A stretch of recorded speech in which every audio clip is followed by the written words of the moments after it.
buenas tardes, noches, días o lo que corresponda. En esta segunda parte vamos a discutir un poquito de qué está compuesto un gen, ¿sí? Más allá del término gen sobre el cual volveremos, queremos saber, digamos, dónde está alojada esta información para realizar distintos tipos de funciones que tiene la célula, ¿sí? Y para eso queremos hacer un repaso o un pantallazo general de cómo están formadas las cosas que hay adentro del núcleo de la célula eucariota, ¿sí? Esas cosas llevan el nombre de cromosoma, ¿sí? Cuando se encuentran ultracondensados, ¿sí? Recordemos que esto solo ocurre en la división celular. El resto del tiempo están en forma extendida, de una forma más gelatinosa, ¿sí? Pero se hipercondensan en esa zona y lo que vemos son estos objetos extraños, como cuatro patitas, que llamamos cromosomas. Y que si ampliamos cada sección del cromosoma, lo que vamos a ver son como estos cables de teléfono, que en realidad son ADN alrededor de proteínas específicas, y ese ADN es justamente lo que contendría, ¿sí?, a ese gen o a esa información. Un pedazo de ese ADN sería el que contendría al gen finalmente, ¿sí? Acá lo vemos en otra forma de ampliación. Tenemos un montón de cromosomas hipercondensados, tomamos uno solo, ampliamos una partecita y ahí vemos que esta hebra, que ya sabemos que es doble, tiene un pedacito que vendría a ser el gen, ¿sí? Otra forma de ver exactamente lo mismo, con un poquito más de detalle, ¿sí? Entonces, vamos a empezar a discutir esto de por qué nos gusta o no nos gustan los genes, o los genes como término, quiero decir, ¿no? Fíjense que una de las definiciones de genes, que es la definición funcional de gen, lo que dice son unidades hereditarias que se transmiten en un individuo de una generación a otra en forma uniforme y predecible y que contiene información decodificable sobre estructuras y funciones. Y después tenemos otra definición que es más detallada de gen, que lo que dice es unidad de información la cual está físicamente constituida por un ácido nucleico que puede estar interrumpido por secuencias, los intrones, ya lo veremos, y que es codificante para una unidad de función, que podría ser un polipéptido, o podría ser ARN ribosomal o ARN de transferencia, ¿sí? Pero acá tenemos ya un poco más amplia esa definición de gen. ¿Por qué damos tantas vueltas a esto? Bueno, una de las primeras definiciones de gen que hubo antes que estas que estamos mencionando y sobre las que volveremos más adelante cuando terminemos la unidad para que se entienda un poco mejor, era una más intuitiva, que es que un gen significaba una enzima, es decir, vamos a definir gen como la información que hay en el ADN que justamente va a terminar traduciendo, que va a terminar produciendo, que va a terminar sintetizando una enzima concretamente, ¿sí? Y esta fue la definición que dieron Biddle y Tatum en 1941. ¿Qué hicieron estos muchachos? ¿De dónde sacaron esta conclusión? No la sacaron de la galera, sino la sacaron de un experimento que hicieron en el cual trabajaron con neuroespora, ¿sí?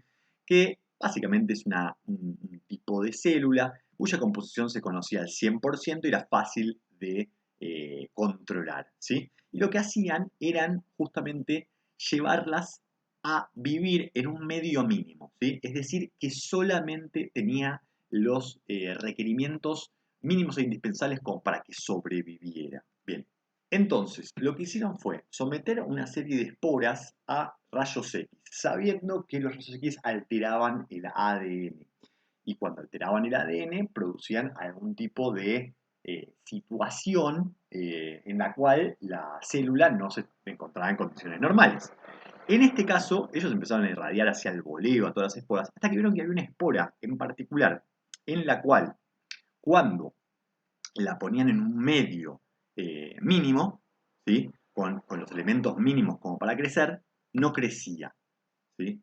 O sea, había una mutante en particular que en el medio mínimo de elementos que vos le ponías en el cultivo no crecía, ¿sí? ¿Y para qué sirvió esto? Entonces, la mutación no permitía que la espora creciera en un medio mínimo.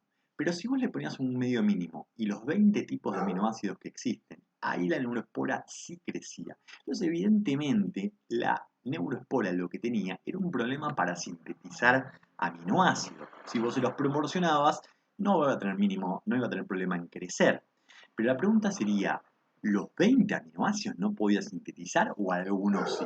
Y por eso hicieron este experimento, en el cual en todos los grupos experimentales, cada flecha representa un grupo experimental, agregaban el medio mínimo más un aminoácido específico.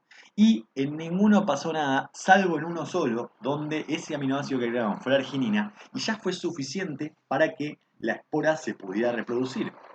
Entonces, a la conclusión que llegamos es que esta mutación, finalmente, era una mutación en la producción de arginina, ¿sí? O sea, de alguna manera esa mutación había impedido que la neuroespora sintetizara arginina y por esa razón no podía vivir en un medio mínimo, salvo que le agregaras la arginina. Entonces, luego hicieron otro experimento solamente como para complementar esta idea. Por ejemplo, en los mutantes que tenían algún problema, digamos, que podían sobrevivir cuando se les agrega arginina, hicieron una segunda prueba, en la cual en cada uno de los grupos experimentales nuevos le agregaban arginina o le agregaban alguno de estos otros componentes que también son fundamentales e importantes para sintetizar la arginina, ¿no? O sea, son pasos previos a la síntesis de arginina. En algunos mutantes veían que la única forma de zafar que tenían estas esporas era si le agregabas arginina. Pero en otras, además de arginina, también les podrías agregar citrulina, por ejemplo, que era un reactivo anterior, ¿sí? Es decir, una vez que vos tenías citrulina, a partir de eso podías sintetizar arginina. ¿De acuerdo? Entonces, lo que se veía es que evidentemente el problema no era únicamente de la arginina, el problema de cada mutación residía en que había una enzima determinada, alterada, y que entonces esa enzima no cumplía su función y obviamente alteraba la célula en lo que correspondía, en este caso, en la síntesis ni más ni menos que de proteínas. ¿Sí? Entonces, por este motivo es que llegaron a esta conclusión de que cada gen alterado con una radiación iba a alterar una enzima, con lo cual cada gen en realidad era justamente información para sintetizar una enzima específica. Esta fue la idea hasta la década de los 50, como veremos más adelante, no fue una muy buena definición con muchos otros descubrimientos